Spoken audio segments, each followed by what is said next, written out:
بسم الله الرحمن الرحيم نحمده ونصلي على رسوله الكريم أما بعد أعوذ بالله من الشيطان الرجيم بسم الله الرحمن الرحيم إنما يخشى الله من عباده العلماء صدق الله العظيم.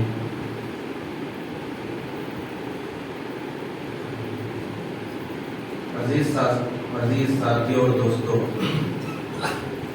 حضرت مولانا اشرف علی تھانوی رحمۃ اللہ علیہ بہت بڑے مجدد اور ہر فن مولا تھے. ہر فن میں ان کے تجدیدی کارنامے ہیں. بہت زیادہ کتابوں کے مصنف ہیں. ان سے کسی عالم دین نے پوچھا کہ آپ نے اپنی ایسی جید صلاحیت بنائی ہے اور آپ کے اندر اتنے کمالات ہیں، آپ کن کتابوں کا مطالعہ کرتے ہیں؟ آپ کی کتب بینی کیسی ہوتی ہے؟ حضرت رحمۃ اللہ علیہ نے جواب دیا، میری صلاحیتوں پر کتب بینی سے زیادہ کتب بینی کا اثر ہے. کتب کہتے ہیں اکابر، اسلاف، جو بڑے بڑے کارنامے کر کے دنیا سے گزر گئے، ان کو کتب کہا جاتا ہے. حضرت نے فرمایا، جملہ غور کرنے کا، نوٹ کرنے کا ہے کہ میری صلاحیتوں پر زیادہ اثر کتب بینی سے زیادہ کتب بینی کا ہے کہ میں نے اپنے زمانے کے اکابر اور اپنے سے پہلے زمانے والوں کی زندگیوں کا خوب مطالعہ کیا. جو زندہ تھے ان کی صحبتیں اٹھائی، اور جو لوگ چلے گئے تھے کتابوں کے ذریعے سے ان کے نقوش کو میں نے حاصل کیا. انہوں نے جس نقوش پر اپنے قدم جمائے تھے اور جس راستے سے انہوں نے اپنا سفر طے کیا تھا، میں نے بھی اسی راستے کو اختیار کیا، انہی مجاہدات کو اختیار کیا جس کے نتیجے میں اللہ تعالیٰ نے مجھ سے یہ کام لیا ہے. تو ہمارے درمیان میں جو ہفتے دو ہفتوں سے اکابر کی سوانحات اور ان کی پرسنل لائف اور ان کے سٹرگل، ان کے مجاہدات سنانے کا جو سلسلہ شروع ہوا ہے، وہ اسی سلسلے کی کڑی ہے کہ ہمارے درمیان میں پڑھنے کے ساتھ ساتھ ہمارے سامنے ایسے آئیڈیلز آ جائیں، ایسے آئیکونز آ جائیں کہ جن کو دیکھ کر ہم اپنی زندگی طے کریں. آج آپ نے دیکھا دو چھوٹے ماہرین کو ہمارے سامنے لایا گیا تھا. عجیب قسم کی آوازیں ان کی تھیں لڑتے وقت میں، بلاک کرتے وقت میں. اب وہ آوازیں اذان کے وقت تک سنائی دے رہی تھی. اس کی زیرکس کاپیاں مسجد میں اوپر نیچے بار بار ان کی طرح ہم ایکٹنگ کر رہے تھے. کیوں؟ ہم نے اپنے سے آگے والوں کو دیکھا. آگے والے کی زندگی اگرچہ کہ عمر میں کم ہے، لیکن چونکہ فن کا ماہر ہے، اس لیے آدمی جس میدان میں ہوتا ہے اس میدان کے ماہرین کو دیکھتا ہے. آپ کرکٹ کھیلتے ہیں تو کرکٹ کے ماہرین کے نام کرکٹ کے شوقین کو معلوم ہوتے ہیں، اور فٹ بال کے شوقین ہیں تو فٹ بال کے ماہر جو شخص ہیں ان کے نام ہمارے ذہنوں میں ہوتے ہیں. ان کی زندگیوں کو ہم پڑھتے ہیں، دیکھتے ہیں، یہاں تک کہ ان کے ہیئر اسٹائل کو اپنایا جاتا ہے، ان کے کپڑوں کو اپنایا جاتا ہے. نام تو نہیں تھا رونالڈو، لیکن رونالڈو کی ٹی شرٹ میں نے پہن لیا. کیوں؟ محبت ہو گئی ہے، فن کا ماہر ہے. اسی لیے ہم جس میدان میں ہیں وہ کرکٹ کا میدان نہیں ہے اور پہلوانی کا میدان نہیں ہے. ہم نے جو مدرسے میں داخلہ لیا ہے وہ میدان وراثت نبی کا ہے.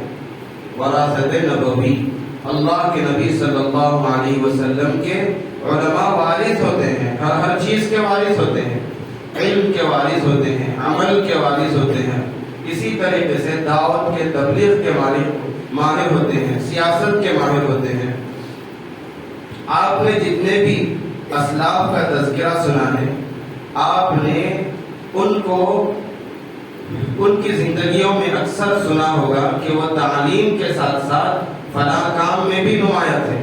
تعلیم کے ساتھ ساتھ تزکیے کو جمع کرنے والے، تعلیم کے ساتھ ساتھ تبلیغ کو جمع کرنے والے، تعلیم کے ساتھ ساتھ تزکیے کو، تبلیغ کو اور دوسری چیزوں کو جمع کرنے والے. ایسا بہت کم ہوا ہے کہ ایک عالم ہے اور اس نے تعلیمی تدریسی ذمہ داریوں کے ساتھ ساتھ ملک کے حالات اور ملک کے سیاسی ہنگاموں میں اپنے آپ کو کھپاتا ہو. سیاسی حالات کو یعنی تعلیم تدریس کا سلسلہ بھی ہے اور سیاسی عمل بھی جاری ہے.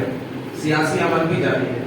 علماء جس طرح نبی کے علم کے وارث ہیں، عمل کے وارث ہیں، سیاسی زندگی کے بھی وارث ہیں. سیاسی زندگی کے بھی وارث ہیں. امت کے لیے نبی صلی اللہ علیہ وسلم کی زندگی جس طرح نمونہ ہے، آپ صلی اللہ علیہ وسلم کے زندگی کے معاملات، معاشرت اور اخلاقیات جس طرح امت کے لیے نمونہ ہے، اسی طرح سیاسی امور بھی نمونہ ہے. سیاسی امور بھی نمونہ ہے.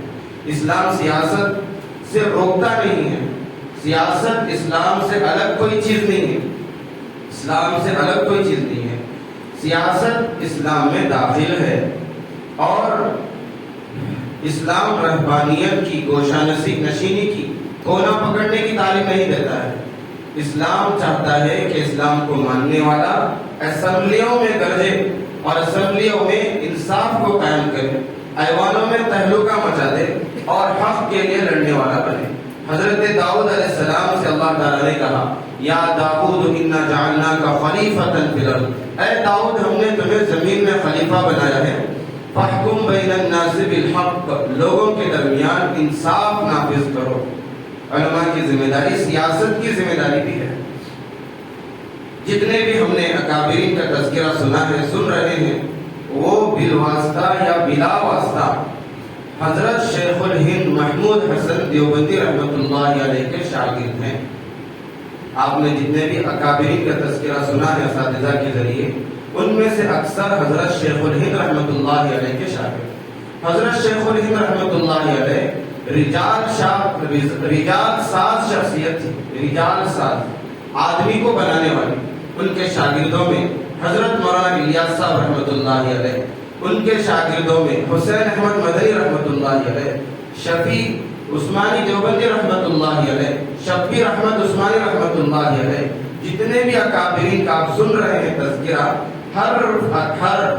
ہر شخص اپنے میدان کا امام ثابت ہوا ہے. امام ثابت ہوا ہے.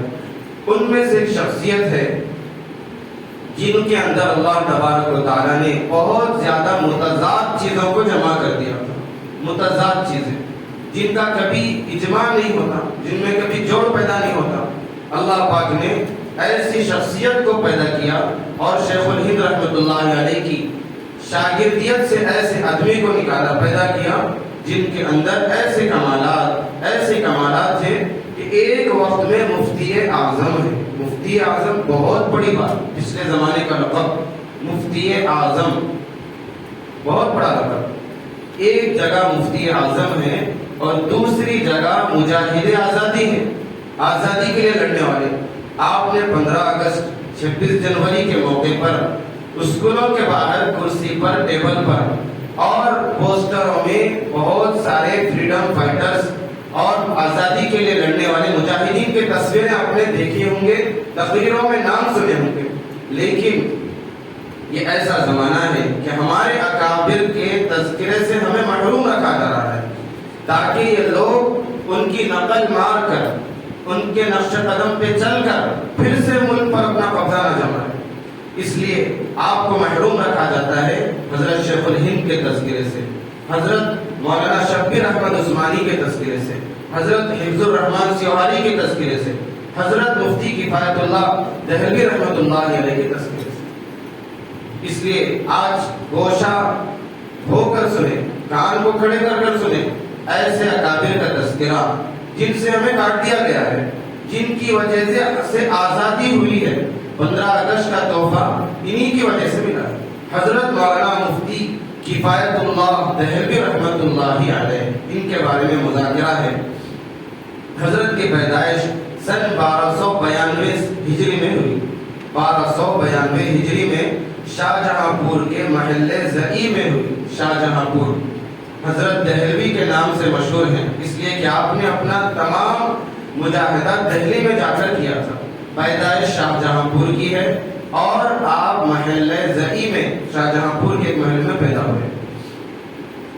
حضرت کے والد محترم بچپن سے ہی بہت فکر مند رہتے تھے کہ میرا بچہ بلند پایا عالم بن جائے اور میرا بچہ ملک و ملت کی خدمت میں لگ جائے، انگریزوں کے خلاف کھڑا ہو جائے۔ اس زمانے میں انگریزوں کا تسلط تھا، آزادی سے پہلے کے ہیں، تو انگریزوں کو یہاں سے ملک سے بدر کرنا، ملک سے باہر کرنا، یہ سب سے پہلی ذمہ داری تھی۔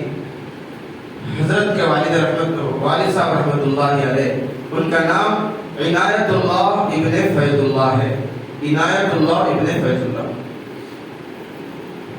حضرت کا نسب مفتی کفایت اللہ دہلوی رحمۃ اللہ علیہ کا نسب یمنی خاندان سے ہے۔ شیخ جمال یمینی، شیخ جمال یمینی ان کے آبا و اجداد میں آتے ہیں۔ ان کا قصہ یہ ہے کہ یمن سے تجارتی قافلہ آبدوز میں آ رہا تھا، یعنی کشتی میں آ رہا تھا، ساری کشتی طوفان میں ڈوب گئی۔ قافلے کا جو سردار تھا اس کا چھوٹا سا بچہ تھا۔ قدرت کا کرشمہ یہ ہوا کہ وہ چھوٹا سا بچہ ایک تختے میں رہ گیا اور وہ تختہ ساحل پر آ گیا۔ ساحل سے کسی آدمی نے ان کو اٹھا لیا، وہ آدمی بھوپال کا تھا۔ بھوپال میں لے جا کر اس بچے کی تربیت کی گئی اور اس بچے کو پالا پوسا گیا۔ وہ بچہ بھی بڑا تاجر ثابت ہوا۔ انہی کے نسل میں سے حضرت مولانا مفتی کفایت اللہ دہلوی رحمۃ اللہ علیہ۔ اس لحاظ سے آپ یمینی الاصل ہیں، ان کے آبا اجداد یمن کے رہنے والے تھے۔ بچپن میں والد صاحب نے بہت تربیت کی، سچائی، دیانت، اخلاق کے حمیدہ سے ان کو آراستہ کیا۔ ہر قسم کی اچھی صفات سے یہ مزین ہو گئے، ہر قسم کی بری صفات سے یہ اپنے دامن کو بچانے والے ہو گئے۔ جب 5 سال کی عمر کے تھے، آپ کو مکتب میں داخلہ دلایا گیا۔ مکتب میں داخلہ ہوا، کچھ ہی دنوں میں ناظرہ قرآن کریم مکمل ہوا اور اردو فارسی کی کتابیں وہیں پر آپ نے شروع کر دی۔ اس کے بعد مدرسے میں آپ کا داخلہ ہوا۔ حضرت اعزاز حسن صاحب کا مدرسہ شاہجہاں پور میں، مدرسہ اعزازیہ کے نام سے مشہور تھا، شاہجہاں پور میں مدرسہ اعزازیہ میں آپ کا داخلہ ہوا۔ عربی کی ابتدائی فنی کتابوں کی آپ نے یہیں پر مشق کی اور وہاں پر ایک بہت جوہر شناس استاد تھے۔ جوہر شناس یعنی جو بچپن میں دیکھ کر پہچان لے کہ یہ شخص آگے بڑھ کر کچھ کر سکتا ہے۔ جوہر شناس یعنی ہیروں کو پہچاننے والا، یہ لفظ ہے ہیروں کو۔ جوہر ہیرے جواہرات وغیرہ کوئلے کی شکل میں ہوتے ہیں، بہت خاص قسم کا فن ہوتا ہے، مہارت ہوتی ہے۔ جو جوہر شناس پہچاننے والے ہوتے ہیں جوہر کو، وہی لوگ اس پتھر کو پہچان سکتے ہیں کہ یہ جوہر بن سکتا ہے۔ اسی لیے ان کا نام جوہر شناس تھا۔ جوہر شناس نام نہیں تھا، لقب تھا عبید الحق صاحب، مولانا عبید الحق صاحب۔ حضرت مولانا مفتی کفایت اللہ دہلوی رحمۃ اللہ علیہ کے کردار میں آپ کا بڑا دخل ہے۔ آپ نے آپ کی صلاحیتوں کو بہت بڑھایا، آپ کی خوب تربیت کی، آپ پر سختی بھی کرتے تھے، آپ کی چھٹی بند کرتے تھے۔ اس طریقے سے آپ نے اپنے استاد کی مکمل اطاعت کرنے کے بعد آپ ایک بہترین باصلاحیت عالم دین بنے، طالب علم بنے۔ اس کے بعد دارالعلوم دیوبند میں داخلے کے لیے حضرت کے والد صاحب سے کہا گیا۔ انہوں نے بچے کی کم عمری کی وجہ سے، 12 سال عمر تھی دارالعلوم دیوبند میں داخلے کے وقت، 12 سال عمر تھی، اس وقت میں والد صاحب نے انکار کر دیا کہ ہم اپنے اتنے کم سن بچے کو، چھوٹے سے بچے کو ہم کہیں دور نہیں بھیجیں گے۔ تو اس وقت میں مدرسہ شاہی مراد آباد، وہاں پر آپ کا داخلہ ہوا اور 2 سال آپ کی وہاں پر تعلیم ہوئی۔ پھر دارالعلوم دیوبند میں آپ کا داخلہ ہوا۔ دارالعلوم میں داخلے کے وقت یعنی 1312 ہجری میں آپ کا دارالعلوم دیوبند میں داخلہ ہوا۔ جس وقت آپ کا دارالعلوم دیوبند میں داخلہ ہوا وہ اللہ والوں کا دور تھا۔ اس وقت میں دارالعلوم کا دربان، بورچی، وہاں پر کام کرنے والے بھی اللہ والے ہوتے تھے، اللہ سے تعلق قائم ہے، اس طریقے کا دور تھا۔ دارالعلوم میں جب آپ کا داخلہ ہوا، مولوی منیر صاحب وہاں کے محتمم تھے، شیخ الحدیث حضرت مولانا شیخ الہند رحمۃ اللہ علیہ تھے، اور آپ کے ساتھیوں میں، دور حدیث کے ساتھیوں میں مفتی کفایت اللہ رحمۃ اللہ علیہ کے بڑے بڑے اکابر وقت تھے، حضرت مولانا حسین احمد مدنی، مولانا انور شاہ کشمیری، مولانا شفیع دیوبندی رحمۃ اللہ علیہ، اس طریقے کے اکابر آپ کے کلاس میٹ تھے۔ ان تمام میں آپ کا اعلیٰ نمبر آتا تھا مفتی کفایت اللہ رحمۃ اللہ علیہ کا۔ ان کی ذہانت اور فطانت اور باطنی پاکیزگی اتنی تھی، دوسرے طلباء رات بھر محنت کرنے کے باوجود حضرت سے امتیازی رینک اور امتیازی مقام نہیں چھین سکتے تھے۔ اپنے زمانے کے امتیازی طالب علم تھے دارالعلوم دیوبند میں۔ طالب علم کے زمانے میں حضرت کے اوپر بہت حالات آئے۔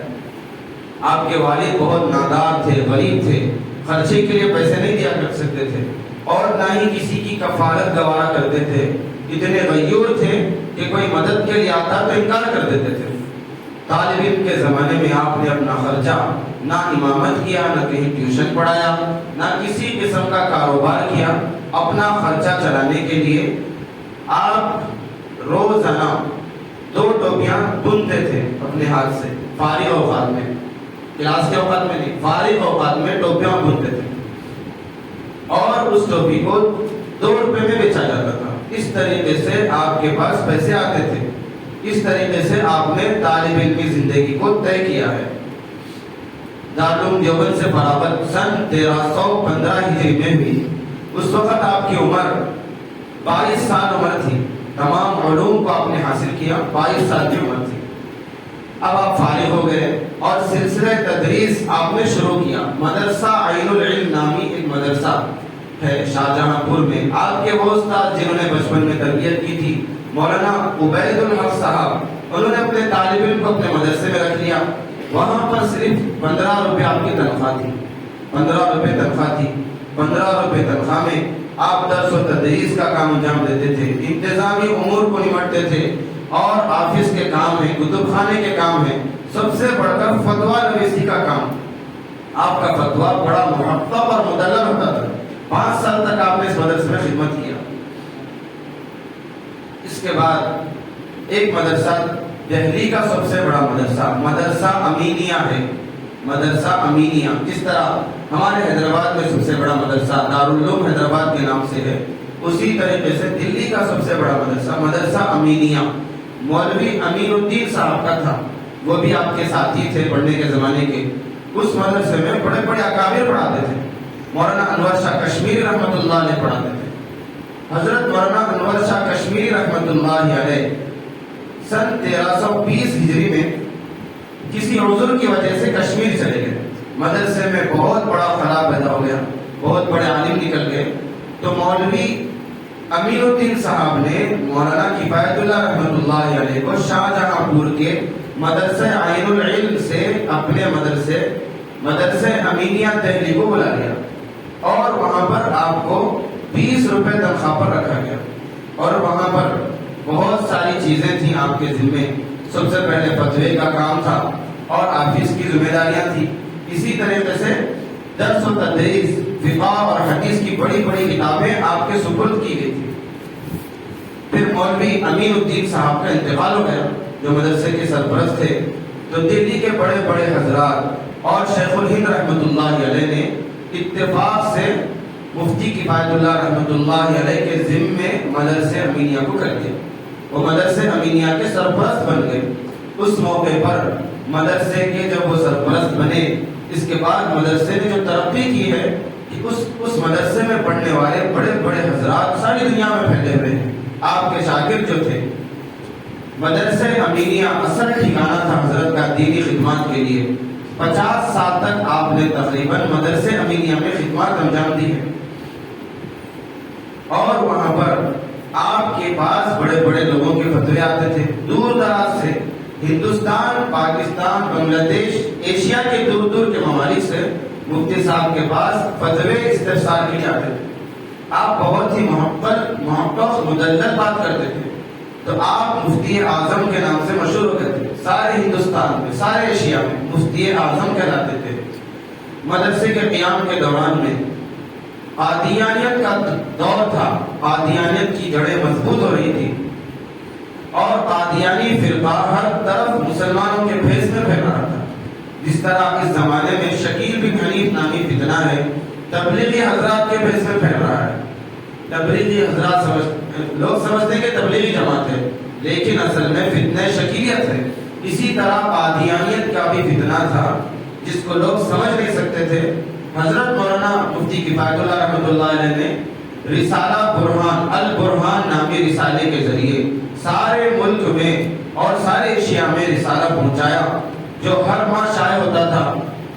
قادیانیت کے رد میں مضامین ہوتے تھے اور امت کو قادیانیت کی مکاریوں سے حضرت نے واقف کرایا۔ یہ حضرت کا بہت بڑا کارنامہ تھا۔ سن 1917 میں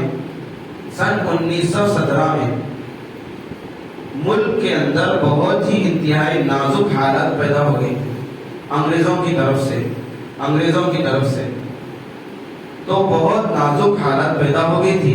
ایک تو ہندوؤں کی طرف سے شدی تحریک چل رہی تھی۔ شدی تحریک یعنی مسلمانوں کو مرتد کر کے پھر سے ہندو بنا دیا جائے، گھر واپسی تحریک جسے اب آج کہا جاتا ہے، گھر واپسی شدی تحریک ایک چل رہی تھی، اس کی لہریں ہیں، قادیانیت کی لہریں ہیں۔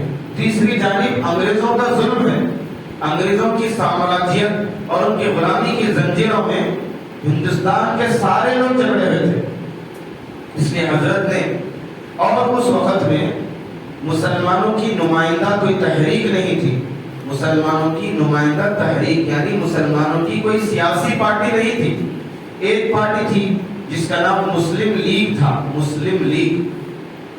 اس کے اندر بہت سارے نااہل لوگ تھے، نااہل قسم کے لوگ تھے۔ مسلم لیگ نااہل قسم کے لوگ اس کے اقتدار پر تھے، ان میں عیاش تھے، شرابی تھے، جواڑی تھے، سیاست میں ماہر تھے، لیکن عمل میں کچھ نہیں تھا۔ اسلام سے نفرت تھے مسلمان۔ تو مسلم لیگ ایک ہی پارٹی تھی مسلمانوں کی سارے ہندوستان میں جو مسلمانوں کی نمائندہ تحریک تھی۔ حضرت نے اس کمی کو محسوس کیا۔ آپ نے سنا ہوگا اکثر نام جمعیت علماء ہند، جمعیت علماء ہند۔ اس کے بانی حضرت مولانا مفتی کفایت اللہ دہلوی ہیں۔ حضرت کو فکر ہوئی کہ اس پارٹی نے تو اسلام کا نام ڈبو دیا اپنے عمل اور اپنے کردار کی وجہ سے، اور انگریزوں کی حکومت کو یہ پارٹی کے اکثر لوگ سایہ رحمت سمجھتے تھے کہ اللہ کی رحمت ہے، اللہ کی رحمت سمجھتے تھے۔ یہ پارٹی کیا انگریزوں کا مقابلہ کرے گی؟ حضرت نے کمی محسوس کی، جمعیت علماء ہند کی بنیاد پڑی، ملک کے کونے کونے، ملک کے گوشے گوشے سے جید الاستعداد اور دردمند علماء کو بلایا گیا، ان کے لیے 2-3 دن تک جلسے کیے گئے، ان کے اندر سیاسی جوش کو بھالا گیا، اللہ کے نبی صلی اللہ علیہ وسلم کے سیاسی کارکردگی ان کے سامنے رکھی گئی، اسلام اور سیاست کے نام پر محاضرے ہوئے۔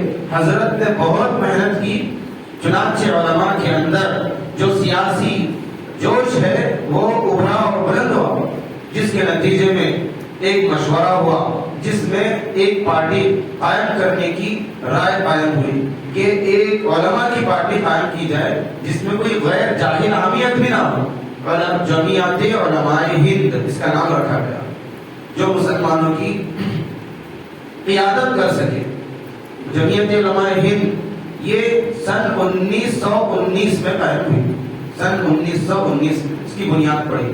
حضرت مولانا مفتی کفایت اللہ رحمۃ اللہ علیہ کے ساتھ مولانا سعید احمد سعید صاحب تھے، احمد سعید صاحب، سب کے مشورے سے تمام علماء کی موجودگی میں مفتی کفایت اللہ رحمۃ اللہ علیہ کے سیاسی تدبر، تفکر اور آپ کے جوش اور غلبے اور آپ کے اندر پائے جانے والے ولولے کو دیکھ کر سب نے یہ رائے دی کہ مفتی صاحب کو اس کا صدر بنایا جائے۔ چنانچہ 1919 میں سب سے پہلے جمعیت علماء ہند کے صدر حضرت مفتی کفایت اللہ دہلوی رحمۃ اللہ علیہ کو بنایا گیا۔ اس کے بعد شدی تحریک کے خلاف میں حضرت نے بہت کام کیا، ہر جگہ ارتداد کی لہریں تھی، گاؤں کے اندر اکثر لوگ مرتد ہو رہے تھے۔ جس طرح آندھی اور طوفان چلتی ہے، آگ گھاس کو کھا جاتی ہے، سوکھی گھاس کو، اس طرح مسلمان مرتد ہو رہے تھے۔ حضرت تبلیغی جماعتوں کو لے کر خود پہنچتے تھے، اور بڑے بڑے جلسے کرتے تھے، لوگوں کے اندر دینی اور اعتقادی بگاڑ کو ختم کرتے تھے۔ شدی تحریک سن 1922 میں حضرت نے اس کا مقابلہ کیا اور جمعیت کے بڑے بڑے جلسے ہونے لگے۔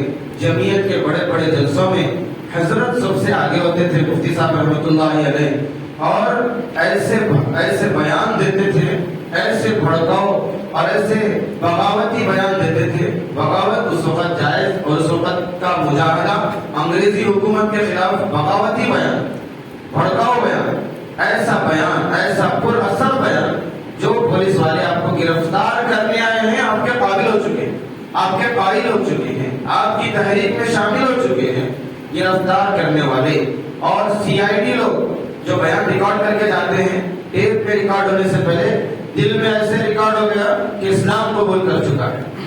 ایسا جوش اور ایسا یقین اور بیان کے اندر ایسی تاثیر حضرت کی تھی۔ چنانچہ سن 1930 میں سول نافرمانی، سیاسی باتیں ہیں، سمجھنا آپ کو بھی مشکل ہوگا جس طرح مجھے سمجھنا مشکل ہوا تھا۔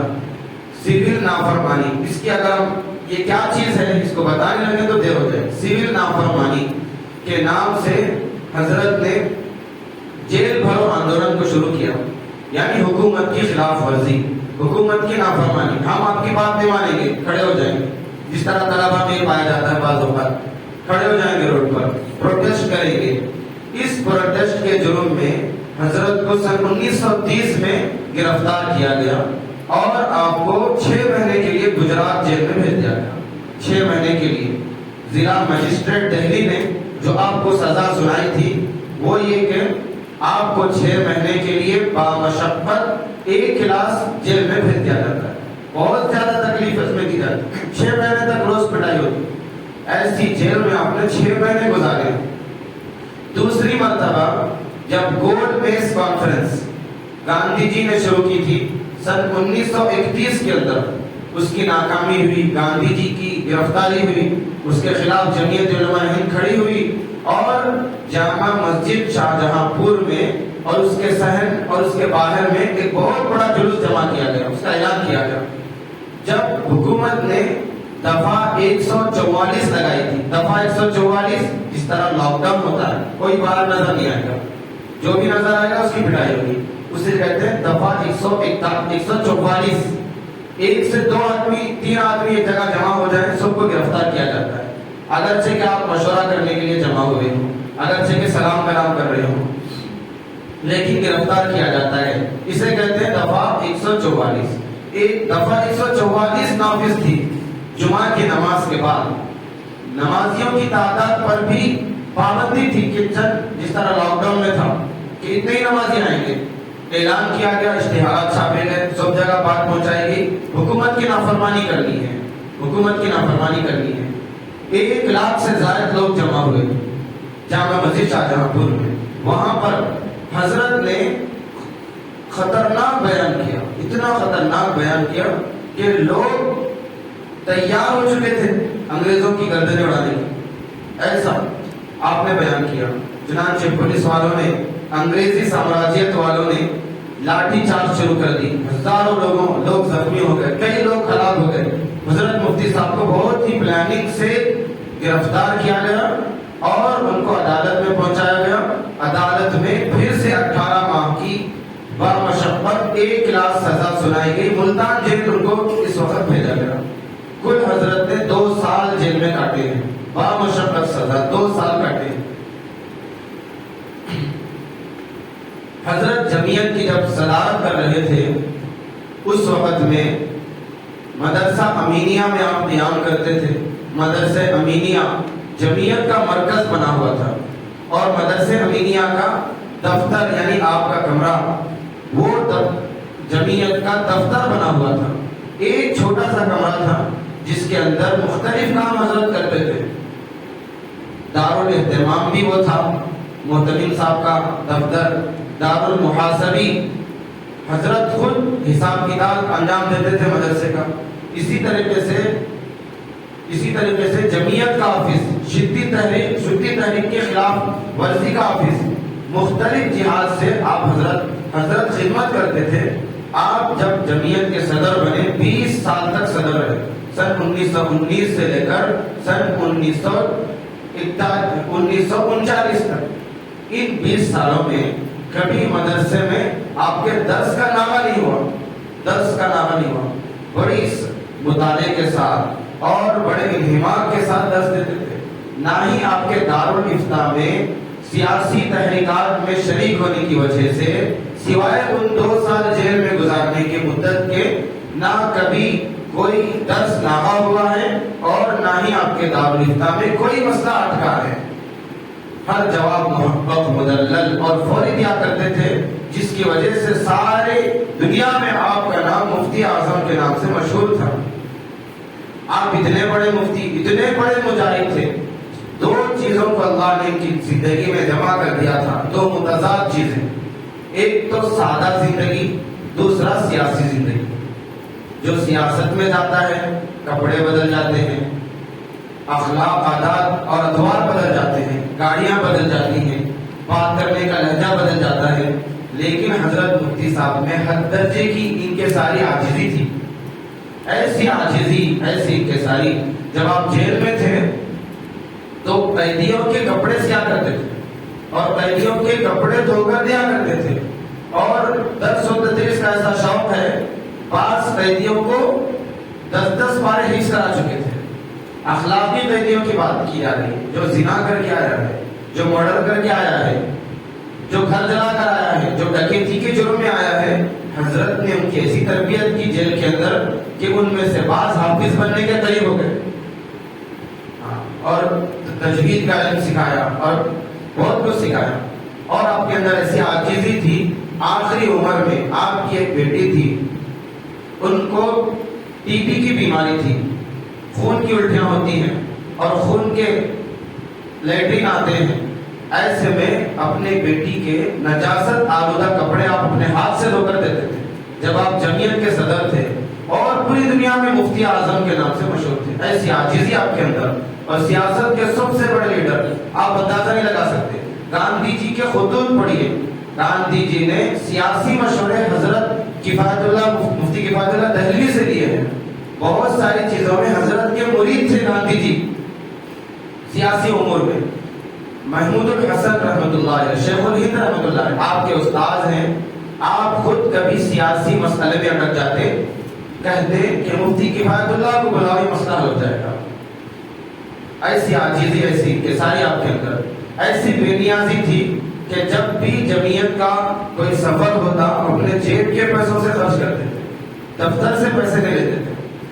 یہ ایک پہلو ہے آپ کی زندگی کا کہ آپ کے اندر سیاسی تدبر، تفکر بلندیوں پر تھا۔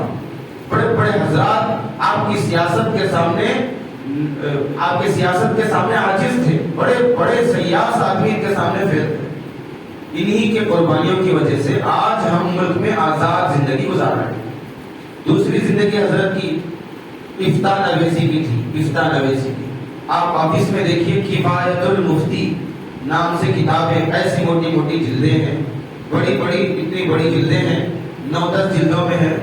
آپ نے جو فتاوا دیے ہیں، اکثر فتاوا ایسے ہیں جو ایک عام مفتی کے لیے دائرے میں آنے والی بات نہیں ہے، سیاسی جس میں مشورے لیے گئے ہیں، ایسے مشورے حضرت نے دیے ہیں۔ اتنے بڑے مفتی تھے، آپ کی زندگی میں 2 مرتبہ عالمی اسلامی کانفرنسیں ہوئی ہیں، یعنی پورے دنیا میں اسلام کو کوئی مسئلہ درپیش ہو تو سارے جانب سے، ہر ملک سے ایک عالم کو بلایا جاتا ہے، ایک وفد کو بلایا جاتا ہے، ان سے مشورے کے بعد کوئی بات طے پاتی ہے۔ سب سے پہلے 2 مرتبہ ہوئے، پہلی مرتبہ 1926 میں مکہ مکرمہ میں کانفرنس ہوا، اسلامی کانفرنس۔ اس وقت میں مکہ مکرمہ، مدینہ منورہ، اس کو حجاز کہلایا جاتا تھا، سعودی عرب کا وجود نہیں ہوا تھا، ترکی کی بادشاہی تھی، ترکی کے انڈر میں سعودی عرب آتے، انڈر میں حجاز، مکہ مدینہ آتے تھے۔ تو ترکی سے مکہ مدینہ کے ابن سعود نامی شخص نے ترکی سے بغاوت کر کے حجاز کو الگ کر لیا۔ اس موقع پہ بہت ساری چینجز آنے والی تھی، تبدیلی آنے والی تھی، یعنی ہم مسجد منورہ کی گنبد کو ڈال دیں گے، یہاں پر شرک نہ ہو، فلاں کو گرا دیں گے، فلاں عمارت کو گرا دیں گے، فلاں عمارت کو گرا دیں گے۔ تو اس کے لیے سارے عالم اسلام میں ہنگامہ ہوا، سب کو بلایا گیا، کانفرنس کیا گیا، مؤتمر اسلامی نامی کانفرنس مکہ مکرمہ 1926 میں ہندوستان سے وفد گیا۔ ہندوستان کے وفد میں بڑے بڑے حضرات تھے، علامہ شبیر احمد عثمانی اور بڑے بڑے لوگ تھے۔ اس کے صدر مفتی کفایت اللہ صاحب کو بنایا گیا تھا۔ وہاں پر جا کر آپ نے اپنی علمیت کی، اپنی شخصیت کا وہ لوہا منوایا کہ وہاں کے لوگ آپ کو شیخ العرب کہنے لگے، ایسی علمیت۔ وہاں پر آپ نے بادشاہ کی نگاہوں میں ڈال کر بات کی، بہت سارے فیصلے جو بادشاہ پہلے سے کر چکا تھا ان کو تبدیل کرنے لگا حضرت اپنے علمی دلائل کی وجہ سے۔ دوسرا کانفرنس عالم اسلامی کا، قاہرہ نامی شہر، وہاں کا کیپٹل مصر کا، ایجپٹ کا کیریو جسے کہتے ہیں، قاہرہ مصر میں 1938 میں ہوا۔ 1938 میں وہاں پر جب فلسطین کے اوپر یہودیوں نے قبضہ کر لیا تھا تو وہاں پر عالم اسلامی بہت بڑا کانفرنس رکھا گیا۔ وہاں پر بھی حضرت نے، وہاں پر حضرت کا ایسا استقبال کیا گیا، مولانا یوسف لدھیانوی رحمۃ اللہ علیہ، مفتی نعیم صاحب کا جو محاضرہ آپ نے سنا، مولانا یوسف لدھیانوی، ان کی زندگی میں ہم نے سنا کہ مصر میں 2 سال رہے، مصر میں 2 سال فتوی کے لیے آپ کو رکھا گیا تھا۔ وہاں پر مولانا یوسف صاحب لدھیانوی رحمۃ اللہ علیہ کی جب وہاں پر قیام تھا تو مؤتمر اسلامی قاہرہ قائم ہوا۔ وہاں پر ہندوستان سے ایک وفد گیا، اس کے صدر مفتی کفایت اللہ رحمۃ اللہ علیہ تھے۔ جب وہاں پر جہاز پہنچا تو ایئرپورٹ سے وہاں پر جب قافلہ پہنچا، وہاں قافلہ پہنچنے کی جگہ سے لے کر آپ کی قیامگاہ تک ایسا استقبال کیا عرب لوگوں نے، مصر عربی ملک ہے، ایسا استقبال کیا۔ مولانا یوسف لدھیانوی رحمۃ اللہ علیہ لکھتے ہیں کہ ایسا استقبال میں نے نہ کسی دنیاوی لیڈر کا دیکھا ہے اور نہ ہی کسی سیاسی لیڈر کا دیکھا ہے۔ عرب لوگ یہ نعرہ لگا رہے تھے، مفتی اعظم، مفتی اکبر زندہ باد۔ زندہ باد لفظ یہ کوئی عربی جملہ نہیں ہے، فارسی کا جملہ ہے، اردو کا جملہ ہے۔ لوگ فلک شگاف نعرے لگا رہے تھے، آپ کے دیدار کو مر رہے تھے، آپ کے دیدار کیوں؟ آپ کا فتویٰ سارے ایشیا میں چلتا تھا، اس وجہ سے لوگ آپ کو دیکھنے کے لیے بےتاب تھے۔ وہاں پر بھی آپ نے صدارت کی، اور جب روانگی کا وقت تھا آپ اپنے مسلک پر ایسے مضبوطی سے عمل کرتے تھے، کوئی آپ کو قائل نہیں کر سکتا تھا۔ دوسری جانب تو جب قاہرہ سے وفد لوٹ رہا تھا اس وقت میں عرب علماء کو چھوڑنے کے لیے آئے، وہاں پر عرب علماء یہ چاہ رہے تھے کہ آپ کے ساتھ ایک فوٹو لینے کے لیے چاہ رہے، حضرت نے منع کر دیا۔ علمی بحث شروع ہو گئی، کیوں؟ یہ کون ہے؟ عجمی عالم ہے اور وہ عرب علماء ہے۔ عرب علماء یہاں کے عالم کو بھی جاہل سمجھتے ہیں۔ ایک بہت بڑے عرب عالم ہمارے استاد فرماتے تھے کہ عرب علماء ہندوستان میں سمجھتے کہ صرف ایک عالم ہے، مولانا ابو الحسن علی ندوی رحمۃ اللہ علیہ، جن کی عربی بہت خطرناک تھی، تو وہ لوگ ایسے ہی سمجھتے ہیں۔ تو بیان حجت بازی شروع ہو گئی اور وہیں پر مناظرہ ہو گیا۔ وہ کہہ رہے تھے کہ کیوں ناجائز ہے، یہ دلیل دے رہے تھے، وہ دلیل دے رہے تھے۔ حضرت مولانا نے ایسے دلائل دیے کہ انہوں نے اپنی کھینچی ہوئی فوٹو کو ختم کر دیا، اس وقت سے انہوں نے بھی اپنے مسئلے سے رجوع کر دیا، ایسے دلائل دیے۔ اس کے بعد مولانا نے بہت ساری کتابیں لکھی ہیں، جن میں سے ایک کا تذکرہ آ گیا کفایت المفتی نامی کتاب کا۔ دوسری کتاب ہے مشہور کتاب کف المؤمنات عن حضور الجماعت، یعنی خواتین لیڈیز کا مسجد میں آ کر جماعت سے نماز پڑھنا، اس کے عدم جواز کے بارے میں آپ نے فتویٰ مفصل لکھا تھا، جس کو کتابی شکل دے دی گئی ہے۔ اور دوسری کتاب ہے صلاۃ الصالحات۔ یہ کتاب جو پہلی کتاب کف المؤمنات ہے، اس کے رد میں ایک عالم نے تنقید کی تھی، نقائص لگائے تھے، اس کے جواب میں آپ نے اور ایک کتاب لکھی صلاۃ الصالحات۔ النفائس المرغوبہ نامی کتاب، الصحائف المرفوعہ، اسی طریقے سے مجموعہ، یہ عربی کتابیں آتی ہیں، مجموعہ رسائل مفیدہ مبارکہ، البیان الکافی، اس طریقے سے اتمام المقال فی بعض احکام المثال، یہ جو کتاب ہے حضرت مولانا اشرف علی تھانوی رحمۃ اللہ علیہ ان کے کتاب تھی، انہوں نے کتاب لکھی،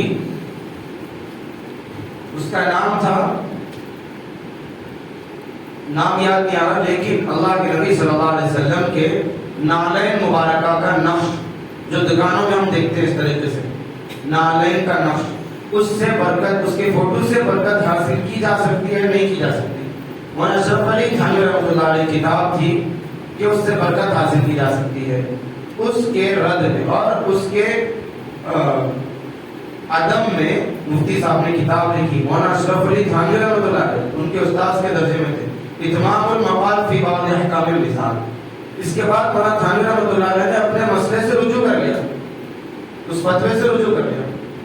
ایسی کتابیں حضرت کی ہیں اور حضرت کے کارنامے ایسے ہیں، ایسے کارناموں کی اور ایسی زندگی اور ایسے نقش قدم پر چلنے کی اس زمانے میں ضرورت ہے، اس زمانے میں ضرورت ہے۔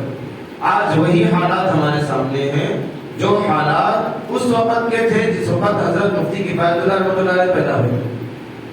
سیاسی تدبر ہمارے اندر آئے، سیاسی تفکر ہمارے اندر آئے، وقت کا مفتی اعظم بھی ہے، مجاہد اعظم بھی ہے، ایسی بے روز زندگی، ایسی سادہ زندگی ہے۔ ان کے انتقال کے بعد تعزیتی جلسہ ہوا، پنڈت جواہر لال نہرو ہندوستان کے پہلے وزیر اعظم، انہوں نے اپنی کتاب میں لکھا، تعزیتی جلسے میں کہا کہ ہم نے جتنا مجاہدہ کیا ہے، فریڈم فائٹرز نے جتنا مجاہدہ کیا ہے، ان سب سے زیادہ جفاکشی اور مجاہدہ کرنے والے مفتی کفایت اللہ صف اولا کے، یعنی سب سے آگے رہتے تھے انگریزوں کے مقابلے میں۔ اور جب آزادی حاصل ہو گئی، ہر فریڈم فائٹر اور مجاہد آزادی کو یہ فکر ہوئی کہ جب ملک آزاد ہو گیا، اب ملک میں وزارت تقسیم ہونے لگی، یہ فلاں وزیر بنے گا، انہیں فلاں بڑا بنے گا، یہ صدر بنے گا، وہ تعلیمات کا صدر بنے گا فلاں۔ جب ملک آزاد ہوا، مناصب کی تقسیم تھی، منصبوں کی تقسیم تھی، سب نے پنڈت جواہر لال نہرو صاحب نے فرمایا کہ ہم میں سے ہر ایک اپنی جھولی پھیلا ہوئے تھے کہ وزارت میں سے ہمارے پاس بھی ہمارے حصے میں بھی کوئی اقتدار آ جائے، کوئی وزارت آ جائے، لیکن مفتی صاحب رحمۃ اللہ علیہ سے بچے رہے۔ لوگوں نے کہا کہ آپ نے کیسے مجاہدے کیے ہیں، آپ کا بھی حق بنتا ہے، آپ بھی ملک کے کوئی بڑے عہدے پر فائز ہو جائیں۔ مفتی صاحب رحمۃ اللہ علیہ نے کہا میں نے کوئی نیا کام نہیں کیا، بلکہ اللہ تبارک و تعالیٰ نے، میرے رب نے، میرے خدا نے جس طرح مجھ پر نماز، روزہ، حج فرض کیا ہے، انگریزوں سے آزادی حاصل کرنے کے لیے جہاد کو بھی اللہ نے فرض کیا تھا، میں نے اپنا فرض ادا کر لیا، اب میں اپنی عبادت میں لگ جاؤں۔ ایسی بے لوث زندگی مفتی صاحب اس دنیا میں گزار کر گئے ہیں، اور بہت طویل عرصے بیمار رہنے کے بعد حضرت مفتی صاحب کا سن 1992 میں انتقال ہوا۔ اللہ تبارک و تعالیٰ ہم سب کو ان کی زندگی اور ان کے تابندہ نقوش سے ہمیں بھی اپنے اندر، اپنی سیرت میں اور اپنے اخلاق، اپنی پڑھائی میں اور اپنے میدانوں کو چننے میں اللہ تعالیٰ ہم سب کو بھی شامل فرمائے۔ مفتی صاحب سے، مفتی کفایت اللہ رحمۃ اللہ علیہ کو اللہ تعالیٰ بے انتہا اجر و ثواب عطا فرمائے، رحمتوں سے ان کی خبر کو بھر دے، اور اللہ تبارک و تعالیٰ ایسے مرد مجاہد ہمارے درمیان بھی پیدا فرمائے۔ وآخر دعوانا الحمدللہ۔